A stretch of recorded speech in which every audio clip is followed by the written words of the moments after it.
Hello, family, friends, enemies too. I had to do this video over because I had to clear out my archive. Anyway, first, this is Yokana. How are you? I hope you're well. I'm wonderful. First, I want to correct an error that I made on one of my previous episodes. I talked about Peter. I meant to say Paul, but I said Peter was bitten by the viper, how he had faith and Yahweh will not suffer us to be destroyed, and how no weapon formed against us shall prosper. Anyway, it wasn't Peter. I meant to say Paul, but Acts 28, chapter 28, verses 1 through 6. Paul and the prisoners were shipwrecked on the island of Malta, and the islanders, natives, knew that it was cold and was building them a fire because it was raining and it was cold. So Paul went to gather some sticks, and it was a viper on one of the sticks. He didn't see it. But anyway, when he made the fire, the heat from the fire aroused the viper, and it bit him and latched on his hand. He shook it off. The natives were looking at him like, oh my goodness, he did something. He sinned, and his sin caught up with him. And he thought he escaped the sea, but his sin caught up with him. And they're waiting on him to die, waiting on him to swell up and stop breathing and fall over. But he shook it off into the fire and walked off. Didn't think anything of it. So anyway, I just wanted to correct myself and, correct that, because I can't be lying on the Bible, on the word. So anyway, my lesson for you today, this episode, is that during the midst of this pandemic, of this crisis, I want you to know that Yahweh still answers prayers. He will still give you the desires of your heart. So ask and it shall be given. Go with me to Mark 11, verses 22 through 25. Mark 11, verses 22 through 25.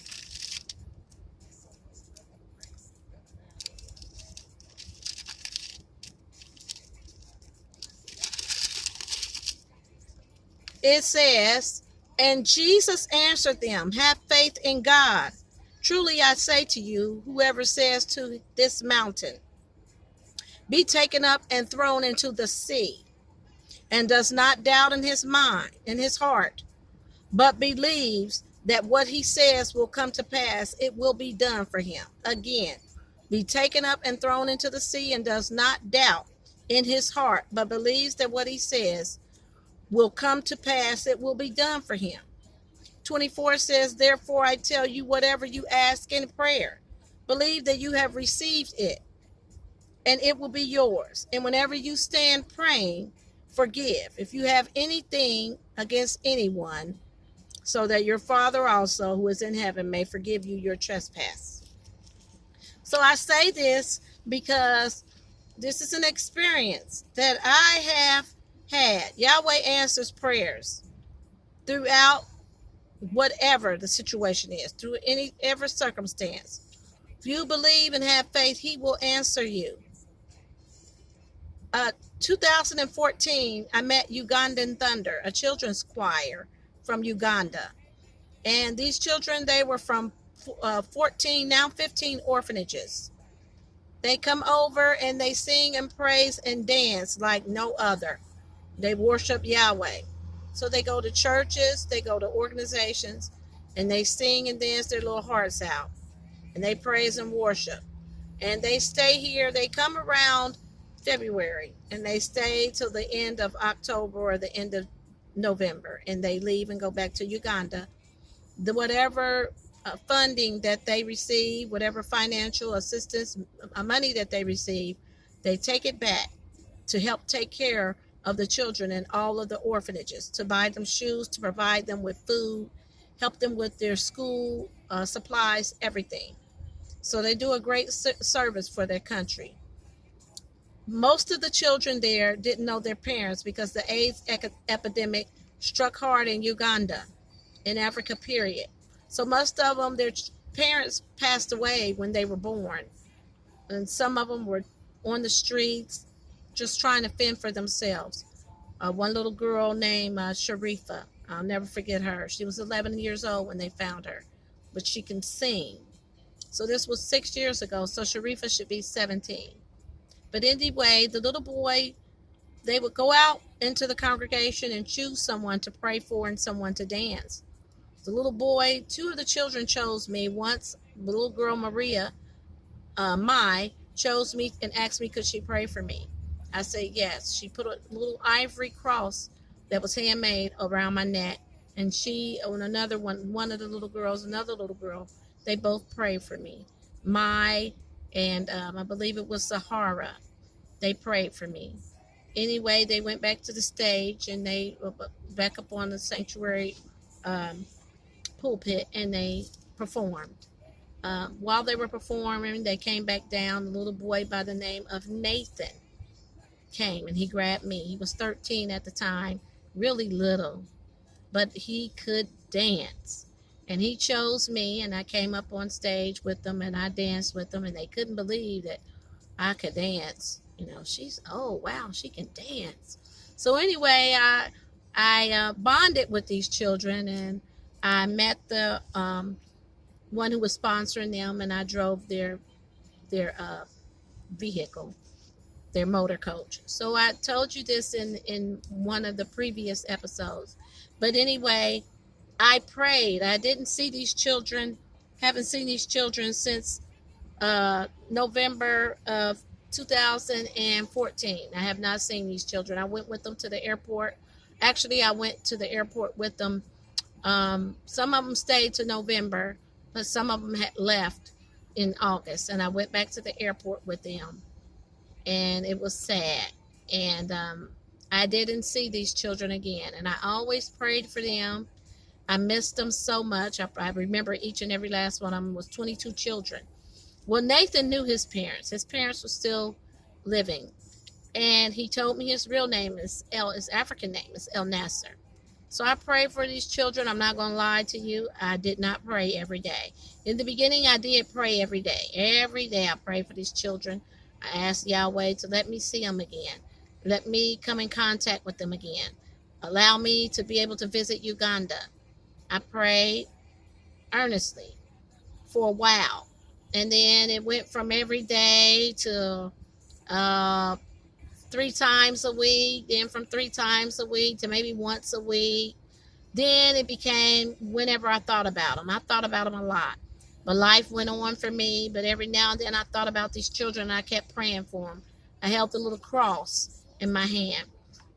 And I continued to pray for them. Well, and I continue to ask Yahweh to let me see them again. Well, last Sunday, I went on Facebook to see if I could find them because I was in contact with the choreographer, Peter Mamunbo, but I lost contact with him. Anyway, I went on Moses' Facebook page. Moses was the sound engineer. He and his wife, they live here in the States now. He's from Uganda. He's married. His mother runs all of the orphanages. I went on his page and I scrolled down and I saw his friends list. And lo and behold, there was little Nathan. Little Nathan wasn't little anymore. So I contacted him. I went on his messenger, contacted him. Monday morning, I woke up to a nice surprise. It was him. He reached out to me and he didn't remember who I was. So I was sending him messages back and forth. I said, do you remember me? And he said, his messages. And then I said, do you remember you told me your real name is El Nasser. Your African name is El Nasser. And he asked me, could he call me? So he called me. And he said, Mom, oh my God, Mom. Then he started crying. He was so happy. He said, I've been looking for you. And I told him I had been looking for him. So anyway, I sent him a picture of me. I had given him a picture 6 years ago, but it came up missing with my information. Needless to say, I found him, and we've been talking every day. He's so happy. I posted him on the page a couple of days ago. That's him dancing. So Yahweh answers prayers. He will give you the desires of your heart. Go with me to Matthew 7:7. It says, ask and it will be given to you. Seek and you will find. Knock and it will be open to you.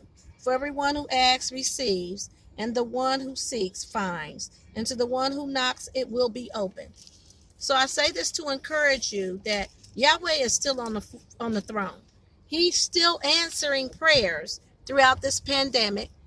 Things may seem bad, but let me tell you something. Make the best of what it is. Don't be afraid to do anything, to live your life normally as you did before.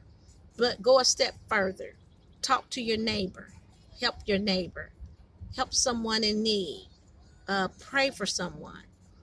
Encourage people. Give your lives to Christ if you haven't. Give it to Yeshua because he is the way.